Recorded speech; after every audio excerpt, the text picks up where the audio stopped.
여러분 안녕하세요. 한로입니다. 한로가 지나면 제비도 강남으로 간다라는 말이 있죠. 입동까지는 아직 한 달이 남아있지만 이제 계속 추워지는 날만이 남은 것 같습니다.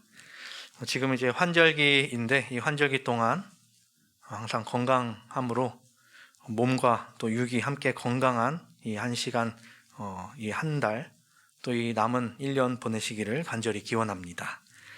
오늘은 곧 닭이 울더라라는 제목으로 함께 은혜 나누기를 원합니다. 하나님의 말씀 요한복음 18장 15절부터 18절 그리고 25절부터 27절까지 있는 말씀을 함께 보시겠습니다. 요한복음 18장 15절부터 18절, 25절부터 27절에 있는 말씀입니다. 제가 봉독해 올릴 때에 눈으로 따라 읽어주시기 바랍니다. 잠시만요.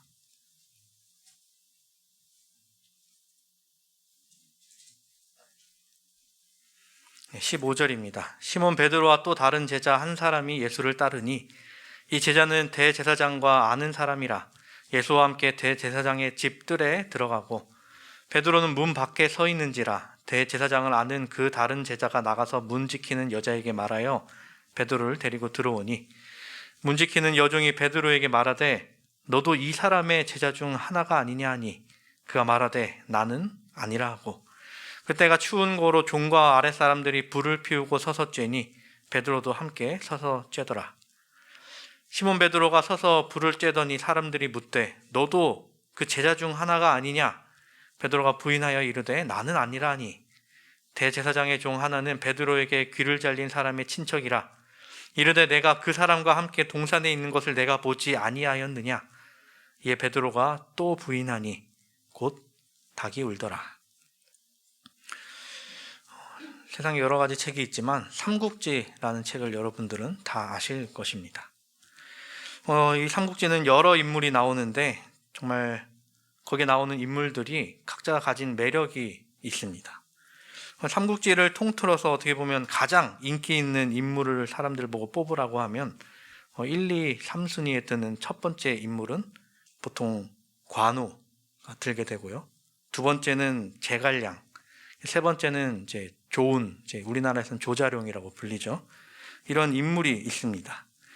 동아시아권 나라들에서 이 삼국지가 굉장히 많이 읽히는데 나라별로 인기 1위를 차지하는 인물이 조금씩 다르다고 합니다. 중국에서는 관우, 우리나라에서는 제갈량, 일본에서는 이제 조자룡이 1위를 차지했다고 합니다.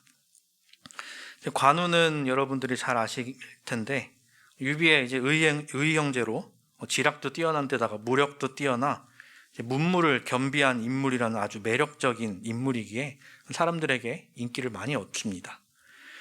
그리고 또 삼국지라는 그 이야기의 중심이 되는 인물 중에 한 명이기 때문에 당연히 인기가 많을 수밖에 없을 것입니다.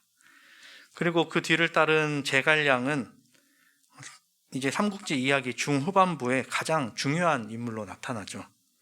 그가 가진 책략이 너무나도 뛰어났기 때문에 그가 곳곳에서 보여준 전략들이 사람들의 마음을 사로잡은 것이 아닐까 생각합니다. 그 다음은 성은 조가에 이름은 운, 자가 자룡인데 우리나라에서는 조자룡이라는 이름으로 더 쉽게 불리곤 합니다. 조자룡도 관우만큼이나 문무를 겸비한 인물인데다가 사람들이 그를 좋아하는 이유는 그가 보여줬던 충성심 때문이었습니다. 장판파에서 조조에게 죽을 뻔한 유비의 아내 간부인과 그의 아들 유선을 혼자 뛰어들어가 구해오는 장면이 있죠. 이 간부인은 후일 유비가 황제에 올랐을 때 황후로서 같이 이름을 올렸던 사람이고 그 아들 유선은 유비의 뒤를 이어 촉한의 황제가 됐던 인물이었습니다. 그 상황에서 그들을 구출 못하는 것이 어찌 보면 더 당연한 상황이었는데 혼자 뛰어들어가 그들을 모두 구해내는 일을 해냈다는 것입니다. 어떻게 보면 자기 목숨보다 주군을 더 생각했던 모습을 보여주는 장면이었죠. 그런데 이에 반해 무공은 다른 어떤 장수들보다 뛰어났지만 언제나 조롱거리로 불려지는 한 인물이 있습니다. 그의 이름은 여포입니다. 삼국지 내에서 무공으로 따지면 손가락 안에 들 만한 인물이지만 사람들한테 조롱을 받는 이유는 그는 배신을 밥 먹듯이 했기 때문이었습니다. 성도 세계라고 불렸고 자기의 무공만 믿고 여기저기 붙어서 이득만 취하다가 결국엔 조조와 유비에게 죽고 맙니다. 그를 좋아하는 사람들도 찾아보면 있겠지만 삼국지를 읽은 대부분은 아마 쌤통이다라고 생각할 것입니다. 오늘 본문은 예수님에 대한 어떻게 보면 베드로의 배신이 나옵니다. 누군가는 이야기할 수 있습니다. 겨우 예수님 모른다고 3번 한 것뿐인데 그거 가지고 배신이라고 할 수 있느냐? 진짜 배신이라고 하면 가룟 유다가 예수님을 판 게 그게 진짜 배신이지 라고 생각할 수도 있습니다. 그런데 베드로가 예수님 옆에서 보여줬던 모습에 비하면 이 3번의 부인은 충분히 배신이라고 불릴 만한 것입니다. 요한복음 13장에선 예수님과 제자들이 세종 예식과 최후의 만찬이 기록되어 있죠. 거기서 베드로가 예수님께 이야기합니다. 요한복음 13장입니다. 시몬 베드로가 이르되 주여 어디로 가시나이까? 예수께서 대답하시되 내가 가는 곳에 네가 지금은 따라올 수 없으나 후에는 따라오리라. 베드로가 이르되 주여 내가 지금은 어찌하여 따라갈 수 없나이까? 주를 위하여 내 목숨을 버리겠나이다. 예수께서 대답하시되 네가 나를 위하여 너의 목숨을 버리겠느냐? 내가 진실로 진실로 내게 이르노니 닭 울기 전에 네가 3번 나를 부인하리라. 베드로는 호언 장담을 합니다. 제가 예수님을 위해 목숨을 버리겠습니다. 우리가 잘 알듯이 장담을 하면 보통 지켜지지 않는 경우가 많습니다. 그렇게 결국 오늘의 본문처럼 닭이 울기 전 베드로는 예수님을 3번 부인하게 됩니다. 여기서 우리가 볼 수 있는 것은 신앙은 입으로 하는 것이 아님을 보여준다는 것이죠. 우리가 아무리 입으로 예수님을 사랑한다고, 예수님을 따라가겠다고, 예수님을 위해 자신의 목숨을 바치겠다라고 해도 정작 우리의 삶 속에서 이 모든 것을 실천하지 못한다면 우리가 했던 말들이 무슨 의미가 있겠습니까? 군대에 가면 군인들이 상관을 만날 때 거수 경례를 합니다.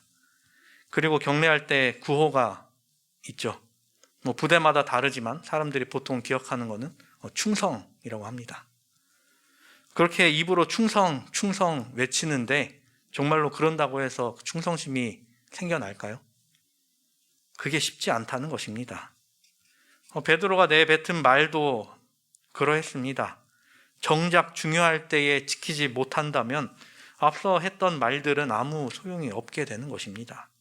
그저 소리나는 구리와 울리는 꽹과리가 될 뿐인 것이죠. 지금의 상황에서 예수님을 판 가룟 유다와 예수님을 부인한 베드로, 누가 더 배신자 같습니까? 50보 100보라는 말이 있죠.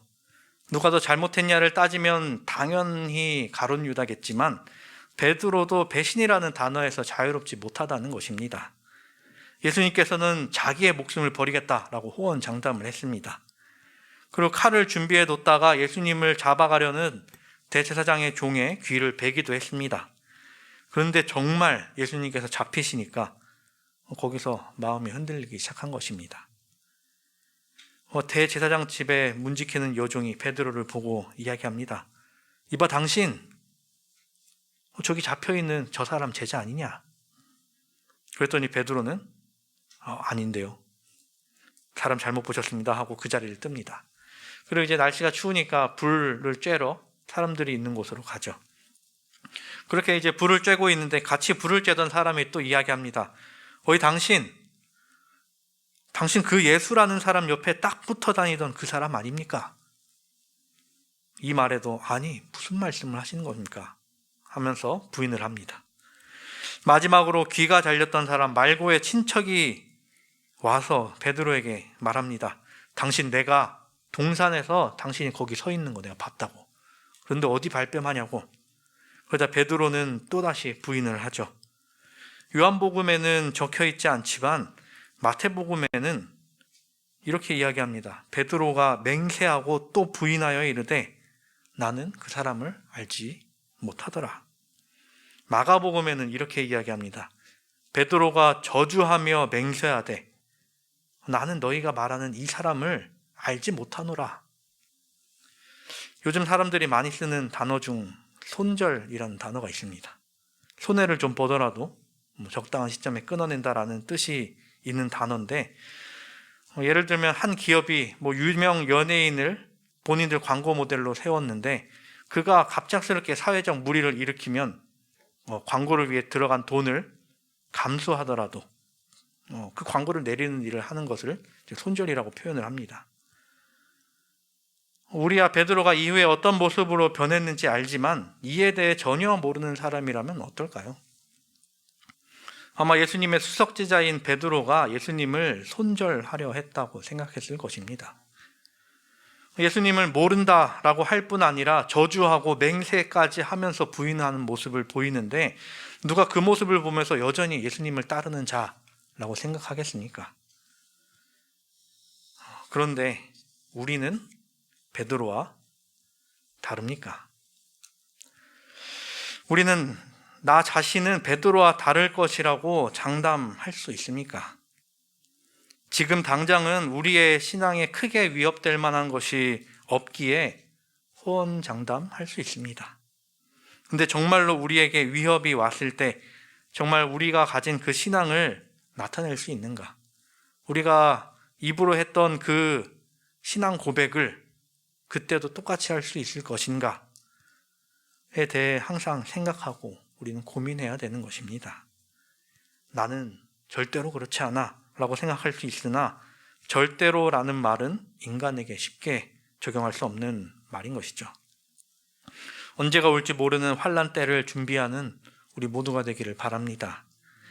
우리의 신앙이 예수님을 향한 믿음을 시험하는 때가 왔을 때 흔들리지 않는 믿음으로 결국에 승리하는 우리 모두가 되기를 간절히 바랍니다. 우리가 이 사건을 통해 알 수 있는 것이 또 있습니다.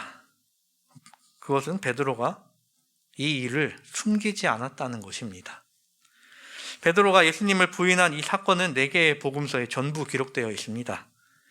보통 이런 부끄러운 일이 생기면 숨기고 싶은 마음이 분명 들 텐데 베드로는 그렇지 않았다는 것이죠. 사도들이 복음서를 쓴다라는 얘기를 들었을 때 베드로가 찾아가서 제발 그때 일은 안 적어주면 안 되겠니? 라고 했을 법도 한데 말이죠. 그런 말을 했는지 안 했는지는 모르지만 베드로의 이 일이 전부 기록되어 있는 것은 우리가 볼 수 있습니다. 마가복음을 보면 마가가 예수님께서 잡히실 때 이름 밝히지 않는 한 청년에 대해서 이야기를 합니다. 마가복음 14장 50절에서 52절입니다. 제자들이 다 예수를 버리고 도망하니라. 한 청년이 벗은 몸에 배 혼니부를 두르고 예수를 따라가다가 무리에게 잡히매 배 혼니부를 버리고 벗은 몸으로 도망하니라. 이 청년에 대해 여러 신학자는 마가 본인일 것이라고 추측을 합니다. 근데 이 마가는 이 청년의 이름을 적어놓지 않으므로 그 정체를 밝히지 않는 모습을 우리가 볼 수 있죠. 하지만 베드로가 예수님을 부인한 사건에 대해서는 그는 명확하게 기록하고 있습니다. 이 일들은 생각해보면 쉽지 않은 일들입니다. 자신의 치부를 드러내는 일이 어떻게 쉬울 수 있겠습니까? 예수님의 수석 제자라고 예수님께서 보좌 앉으실 때 그 옆자리에 저를 앉게 해달라던 사람이 예수님 잡히시자마자 예수님을 저주하고 모른다고 맹세하고 다녔는데 말입니다. 사람은 보통 어떤 일을 저지르고 나면 그 일이 그 사람에게 낙인이 되는 경우가 있습니다. 군대에서 만약 한 군인이 탈영을 했다 하면 군생활 동안 그는 내내 탈영병이라는 낙인이 찍히게 되죠. 탈영을 저질렀던 그 죄에 대해 처벌을 전부 받았음에도 불구하고 주위 사람들로부터 이 탈영병이라는 이야기를 듣는 일이 생긴다는 것입니다. 탈영같이 큰 일 말고도 사소한 일로도 사람들에게 낙인이 찍히고 그것이 별명이 되는 경우가 있습니다. 이제 제 군대 선임 중에 별명이 이제 호두마루라는 사람이 있었습니다. 좀 특이하죠, 호두마루. 이제 호두마루 하면 호두맛 나는 아이스크림 이름인데 그 사람이 어쩌다 별명이 호두마루가 됐을까라고 생각을 했습니다. 선임이나 그보다 더 위에 선임이나 동기들이 다 호두마루라고 부르고 있는데, 그 사람이 좀 뺀질거리는 사람이긴 했지만 그래도 나름 멀쩡한 사람이었습니다. 그러다가 이제 저도 이제 조금 짬이 찼을 때, 계급이 좀 올라갔을 때, 저 선임은 어쩌다 호두마루가 됐냐라고 그 선임의 동기에게 물어봤습니다. 그랬더니 해주는 이야기는 신병이 이제 보통 전입해 오면 부대에 적응하라고 2주 동안은 아무 일도 시키지 않습니다.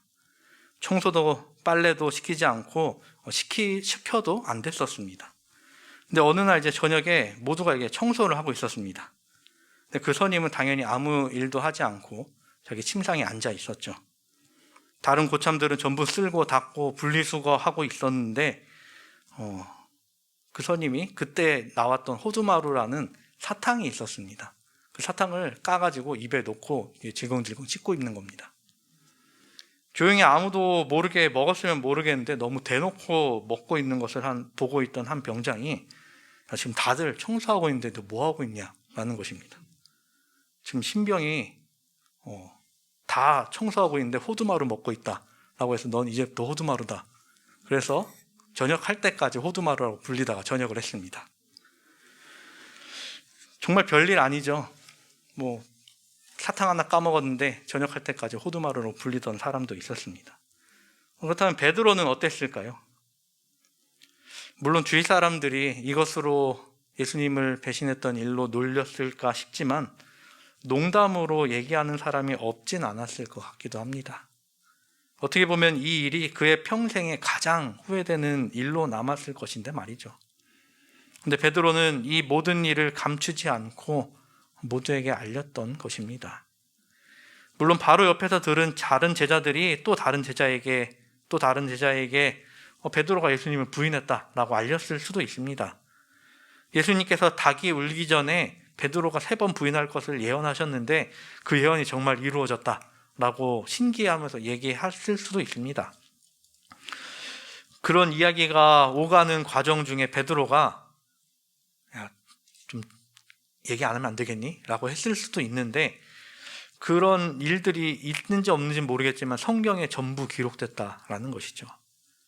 베드로는 오가는 모든 말들을 받아들였던 것 같습니다.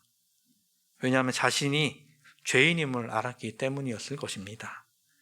내가 다른 사람들의 입을 막는다고 하여 나 자신의 잘못이 없어지지 않음을 알았기 때문이었을 것입니다. 결국 그 일화는 누군가에게는 반면교사가 되기도 하고 누군가에겐 위로가 되기도 하는 것이죠.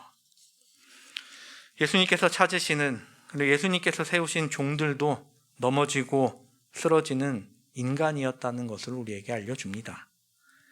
그런데 그들을 일으켜 세우시고 그들로서 교회를, 그리고 하나님의 나라를 세우신다는 기쁜 소식을 알려주는 것입니다. 천주교에서는 베드로를 일대 교황이라고 이야기를 하죠. 그런데 그들이 말하는 교황과는 거리가 먼 인물로서 또 보이게 되는 것입니다.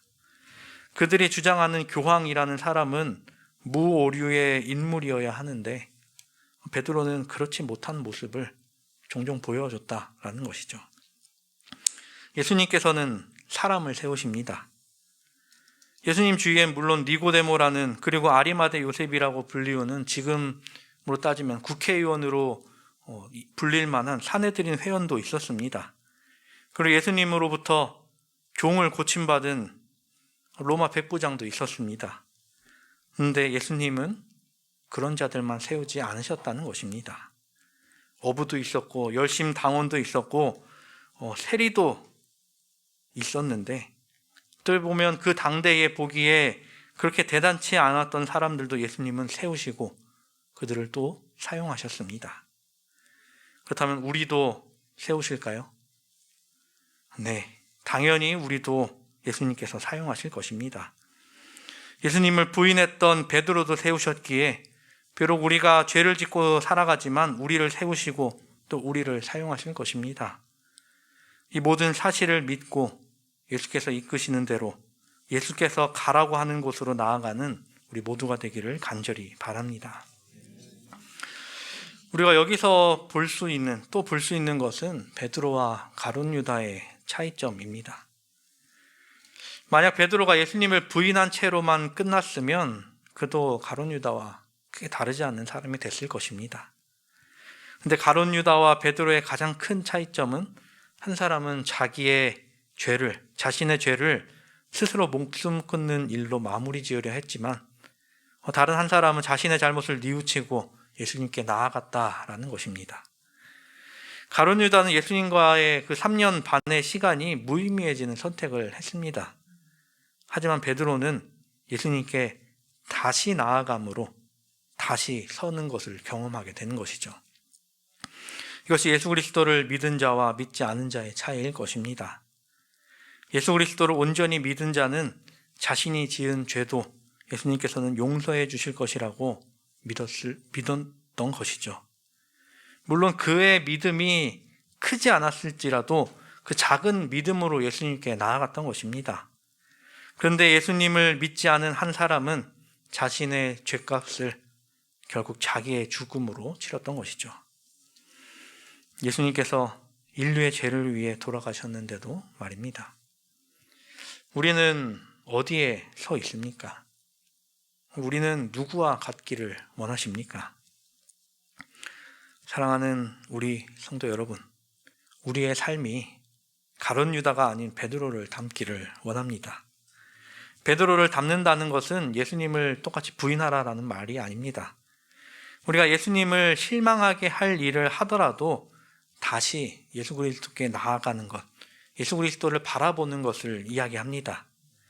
예수님은 우리가 완벽하길 바라시지 않고 예수님과 연합하여 채워지는 삶을 바라십니다.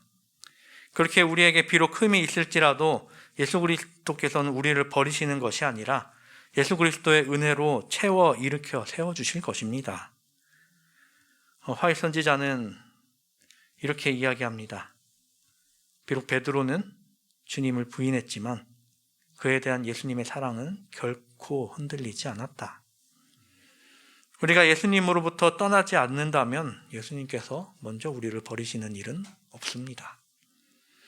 예수님께서는 언제나 우리를 붙드시며 무한하신 그 사랑을 베풀어 주십니다. 그렇게 예수님으로서 다시 서게 된 베드로는 어떻게 되었습니까? 화이 선지자는 이렇게 이야기합니다. 예수께서 베드로에게 보여주신 서글픔과 슬픔의 표정은 절망적인 표정이 아니었다. 그것은 자기 주를 부인한 베드로의 마음을 깨뜨렸다.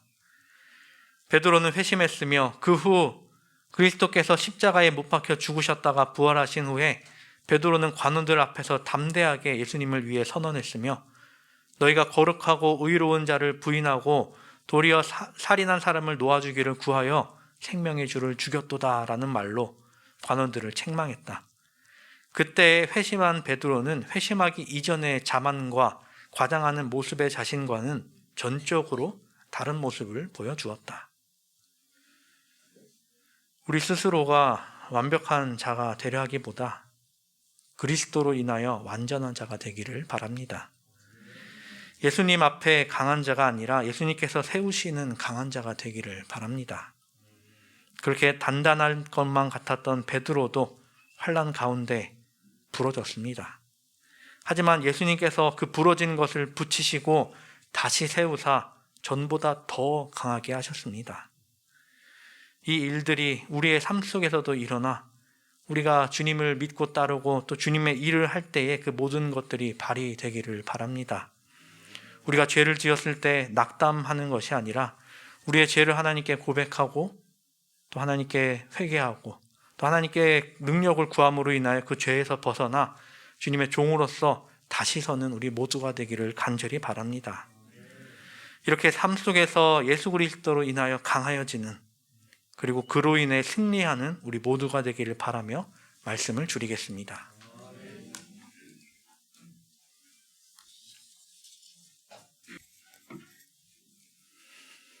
하늘에 계신 우리들의 아버지 하나님, 우리를 주의 종으로 또 주의 자녀 삼으사 이 땅 위에서 그 이름을 갖고 살아갈 수 있도록 인도하여 주신 은혜 감사를 드립니다. 우리가 비록 그 이름을 받았으나 세상에서 흠 많은 자로 살아가고 있습니다. 하지만 주로 인하여 서길 원하고 주께서 우리를 세우실 때에 그로 인하여 빛나길 원하오니 주님 우리의 기도를 들으시고 우리의 간구를 들으심으로 인하여 주님으로 인하여 예수 그리스도로 인하여 서는 우리가 될 수 있도록 인도하여 주시옵소서. 베드로를 사랑하신 만큼 우리도 사랑하심을 우리가 믿사오니 그 사랑을 우리가 언제나 느끼고 또 전하는 자로 살아갈 수 있도록 인도하여 주시옵소서. 이 안식일 동안에 더욱더 주님과 가까워지길 원하오니 우리가 드리는 기도 가운데 우리가 드리는 찬양 가운데 항상 함께하여 주사 주와 함께 동행하는 이 안식일 될 수 있도록 인도하여 주시옵소서. 이 모든 것 주님께 의탁드리오며 사랑이신 예수 그리스도의 이름으로 기도드립니다.